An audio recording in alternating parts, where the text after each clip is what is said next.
All right, so the topic for today is, is a fairly is a technically challenging and important problem in optimization, and this is a problem called multi-way cut, and this is a good demonstration of randomized rounding, and actually the power. Like we'll see very sophisticated.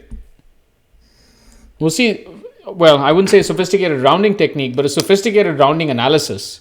And through the course of multi-way cut, I hope to introduce and show you lots of beautiful ideas and powerful ideas in theoretical computer science that have emerged basically over the past few decades and are still topics of intense study. So the problem is it's also called K multi-way cut.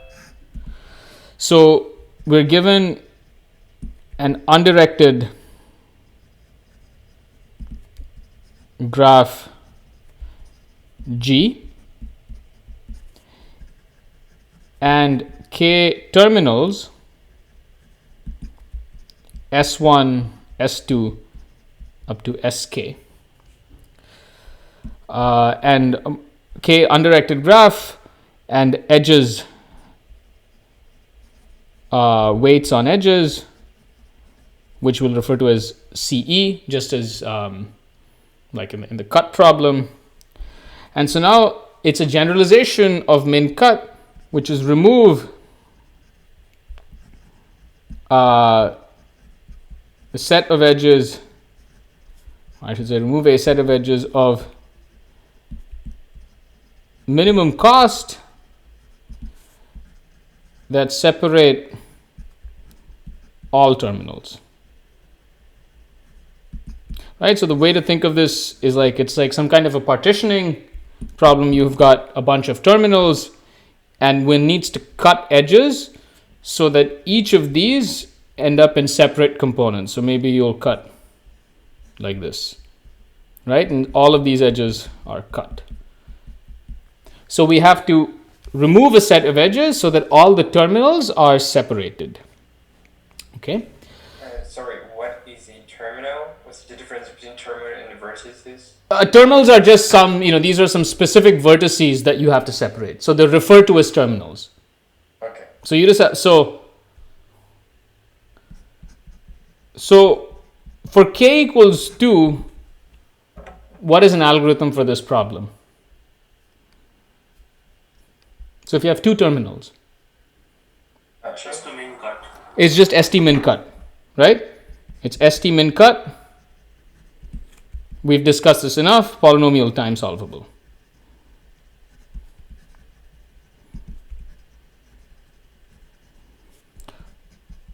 For k greater than or equal to 3, this problem is NP hard.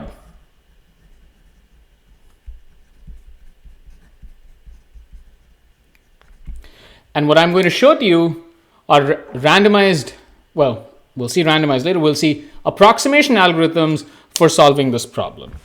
So let me start, just to get warmed up, by actually a very simple approximation algorithm, and is one that, if one were to sit and think about this problem, this is the most natural idea one would do. And this was indeed what was proposed in the first paper on this problem. And so this is called the isolating cut heuristic. The isolating cut heuristic. And this was given by Dalhouse, Johnson, Papadimitriou, Seymour, Yanakakis in 94. I will sort of write down the full citation in the notes. So the idea is really simple. So can someone come up with an algorithm for this using the min cut algorithm? What would you do? So suppose you had 4 terminals. You want to min cut or just a partition? Well, you want to solve the multi-way cut problem, and I'm suggesting that you use the min cut algorithm to come up with a multi-way cut? I don't know if it will be min, but Go ahead. Like whatever. What is a natural? it should be min, right? Because if I just do a partition for on 2 and then I repeat on the part which has more than one vertex. Okay.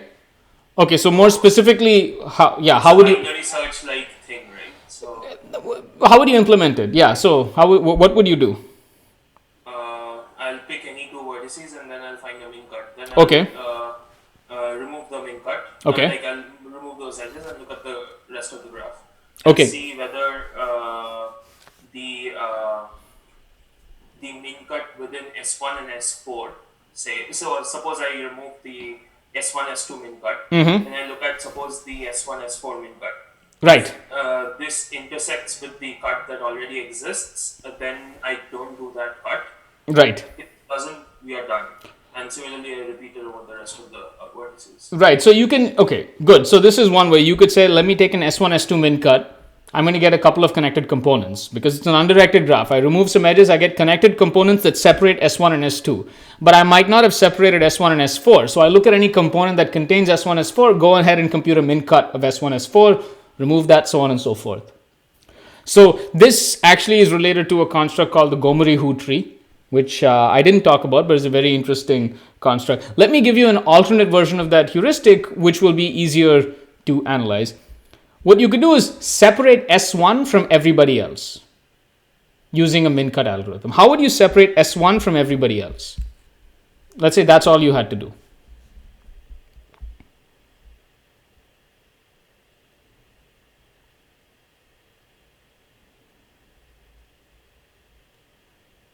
Can you I can just separate.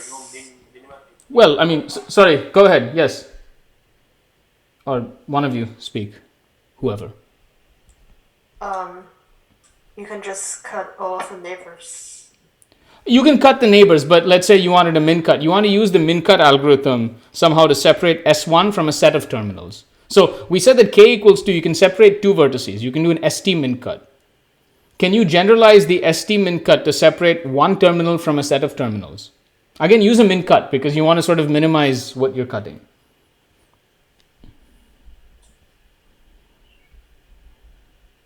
I think I will try from S1, S2, S1, S3, S1, and S4, and so on. And I think there is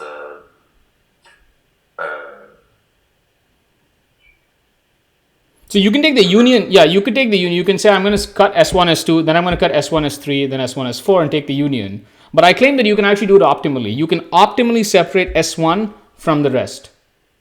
You do the same trick as before where you connect S2 through SK all to a dummy node. Exactly. With the edge of weight 0. Edge weight infinity. Oh, okay, yeah. Exactly, right? So you could do this. You create a dummy T and you set all those edge weights to infinity and then you compute the min cut. And that will separate S1 from S2, S3, S4. Note that when you separate S1 from T, the min cut algorithm is never going to cut these edges. So all of S2, S3, and S4 are going to be on the T side. Hence, we can separate Si optimally from, so I'll refer to this terminal as I said, S optimally from S minus Si. Okay? And I'm going to refer to when we separate S1 optimally, let's say that we get a cut, I'll call script Si, and of course script Si complement, with a cost of the, so I'm going to write this out here, and then if you have any confusions about this, let me know. Remember, delta Si, these are the edges that go across the cut, right? So when you run this min cut procedure, I'm referring to this part as script S1. Delta S1 are these edges, and C of that is just the total cost of it. So we can separate Si optimally from all the other terminals. By optimally, I mean we can run a simple min cut, a single min cut procedure. So this can be done by a single min cut operation. And I'll leave this as an exercise. By the way, is there a scribe for today? I can scribe. You can scribe. Okay, all right. But video quality is pretty bad now. Is it bad? So I can, let me see if maybe I can go back to the old way of doing it. All right, so by a single min cut operation, we can separate SI optimally from all the other vertices, or all the other terminals. Okay, so now here is the isolating cut heuristic. It's quite simple. So for each I, compute SI using a min cut algorithm.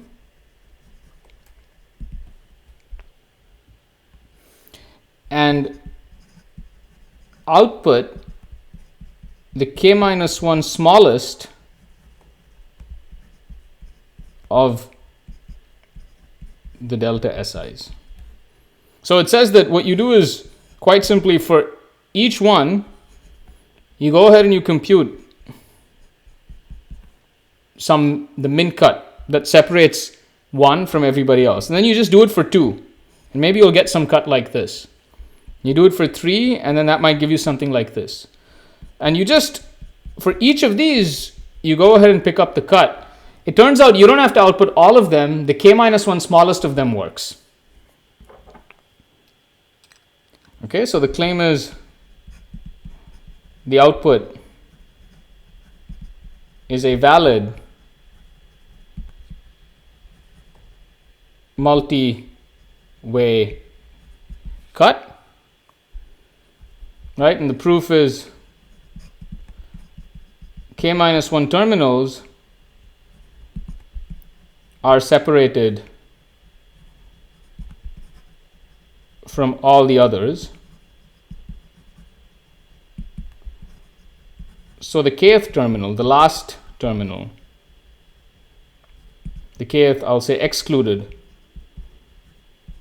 Maybe instead of kth, I should just say, so the excluded terminal is also separated. Okay, so that's it. So is the algorithm clear? Algorithm clear, and it's clear why it's true?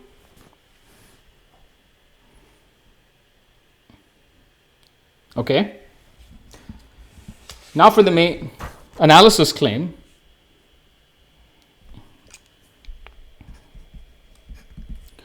So I claim the summation of I going from 1 to k of the cost of delta script SI is at most 2 times opt. And clearly, this is at least opt, right? That's obvious because it's a valid multi-way cut. Okay, so opt, or I should say the optimal solution, removes some set of edges to separate all SIs Sesh, yeah, from each other. Yes, your screen is frozen. it's frozen. Okay, It's freezing and unfreezing from time to time. Like it was stuck at claim for a while. Now it's stuck at. Okay, now it's already. It's like going at two frames per minute or something. oh really? It's going really slowly. Let's see. I mean,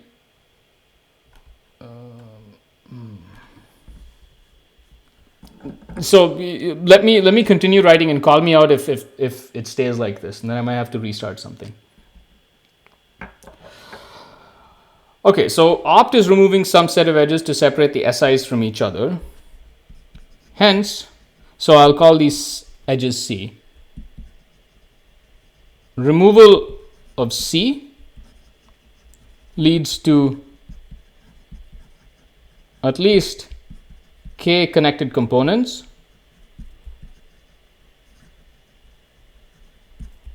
each containing a distinct SI. Okay? Call these components, I'll refer to these components as script C1, script C2, script CK, where for all I, SI is contained in script CI. Is this better? Yeah, much better now. Okay. All right, so call these components. So what you have is you have these components C1 to CK, right? So script C1, script C2, script C3, script C4, so on and so forth. All right. Let's look at the edges leaving here. What can you say about these edges? Can you compare delta script S1 and delta C1? The cost of these things. Can you compare these if you look at these edges?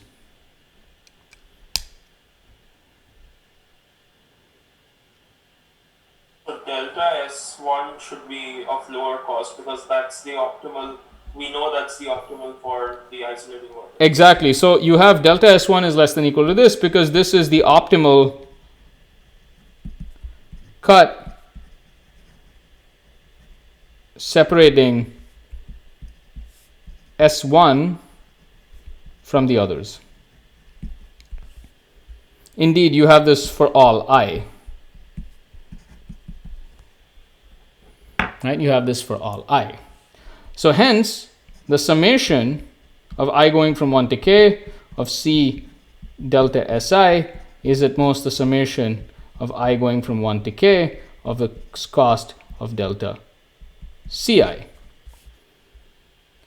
So how does delta Ci compare to opt? So opt is basically the cost of all the edges that are going between the pieces.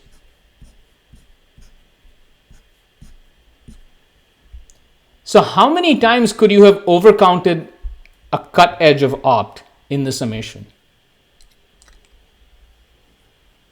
Twice. At most twice. At most twice, exactly. And this is at most 2 times opt. Right? This is at most 2 times opt. And this is because each cut edge in C, which is the optimal cut, is counted at most twice.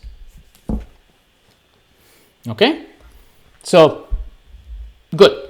So what we have at this point is we have a 2 approximation. We have a 2 approximation, and we can do slightly better over there. So technically, if we output all those cuts, we would get a 2 approximation.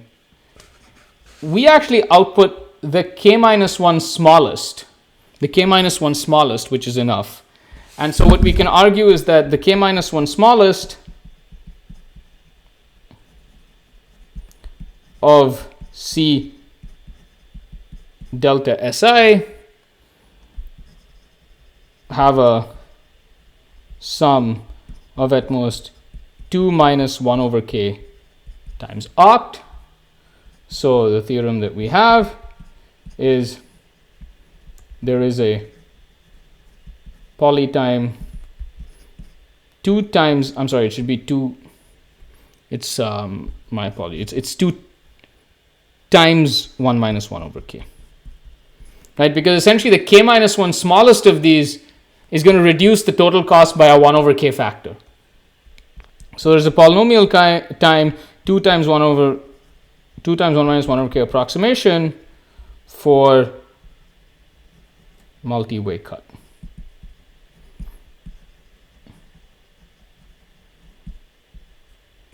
Okay, so it's a fairly elegant result. It's remarkably simple, but a fairly strong result. Any questions about this?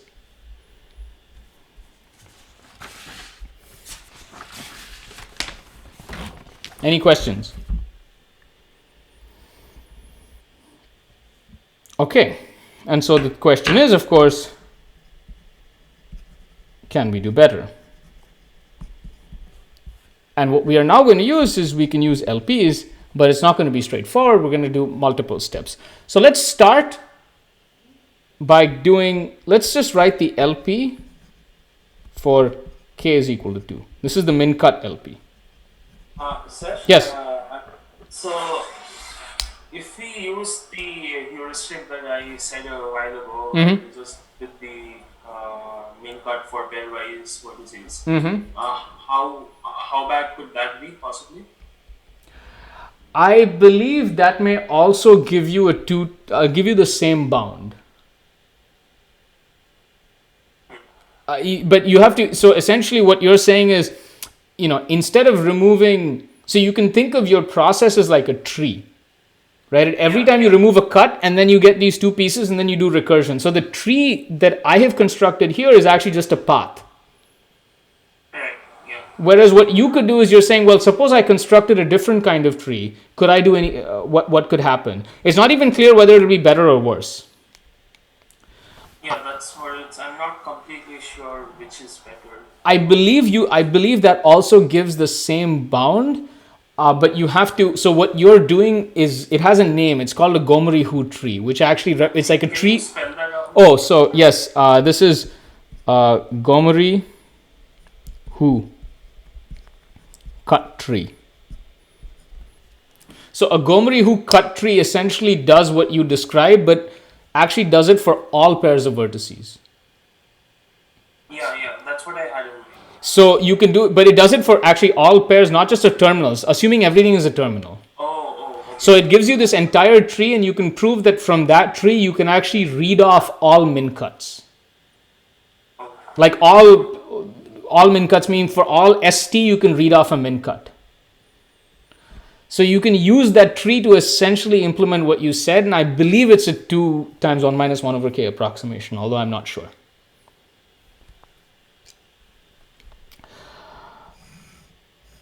Okay, so let's look at the LP for min cut. So recall that what we had was, this is the objective. We want to minimize this.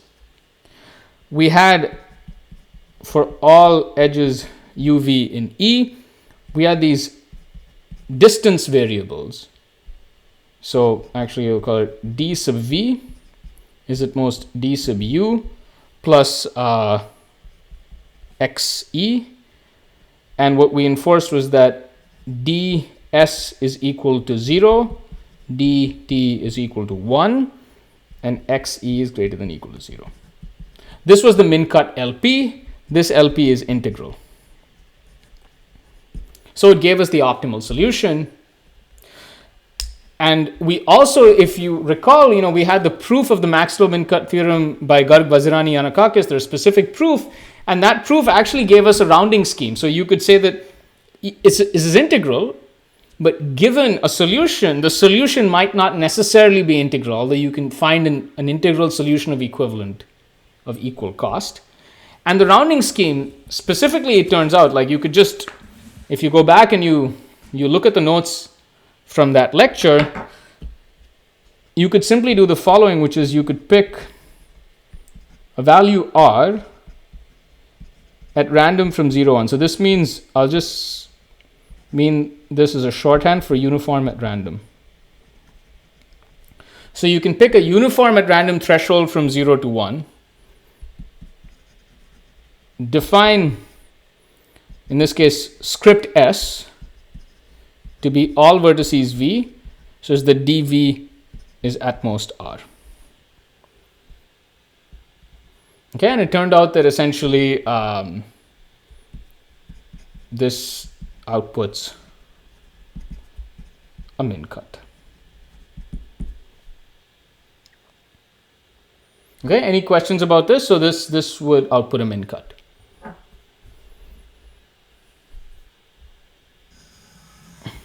Okay, now let's write a general LP. So let's write the general LP. So again, the idea is the variables, you have distance variables and you have sort of these selection variables. Now what you could imagine is the general LP, the idea is that make the distance between all pairs of Si, Sj to be at least 1. Right, so here we just wanted the distance between S and T to be 1, but here we're going to make the distance between all pairs to be 1, and we have to set the x's appropriately. So we'll now have variables. So the variables are going to be xe as before. But let's imagine we can have for all I going from 1 to k, and for all vertices in V, we'll have the distance I of V, and this is meant to be the distance from Si to V, right? So these are the variables that we have. And so then again, we can write our LP here. So we can minimize the sum of CE XE. And what we can again do is we can do for all UV in E, for all I less than K, DI. So I'm just going to write this as the distance of V is at most the distance of U plus X E. And distance of I to I is 0 for all I, and for all I not equal to j, distance from I to Sj is 1. I'm sorry, the distance of I to Sj is equal to 1, and then for all E xe is greater than 0. Right, so here is our LP here. A generalization of the min cut LP.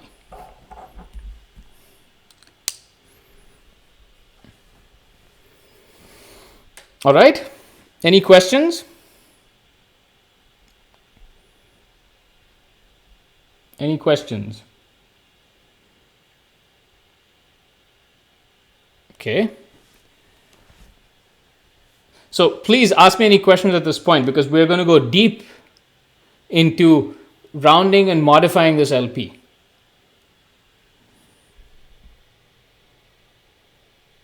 Okay.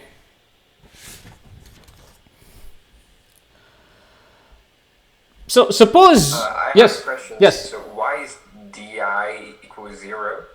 So you're just imposing the distance from, I'm sorry, di to si, I should be. Di of si, I'm sorry, is 0. Right? The distance from the ith distance is basically the shortest path distance from si. So the distance from si to itself is 0. The distance from si to sj is, we'll just say it has to be at least 1. This is a valid relaxation. This is a valid relaxation of multi-way cut. And you can see this by saying that simply if xe is the indicator of the optimal cut, and the d is the shortest path distance.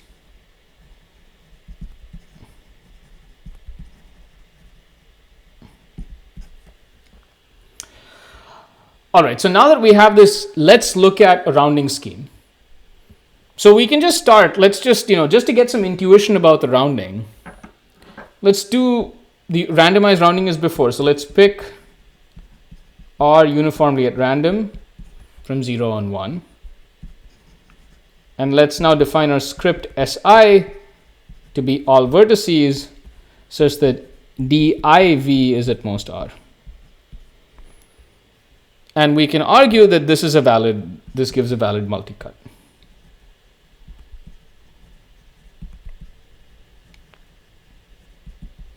And so the entire game now, and all of the analyses that we are going to do is simply, what is the probability that edge UV is cut? right? That's what it all boils down to. Once we get a bound on this probability, if we can express the probability, so we want to bound this probability by something like alpha times xuv. If we can bound this, then we get an alpha approximation.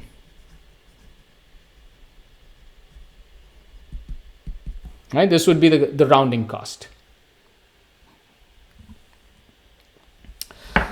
So the problem or the challenge is that UV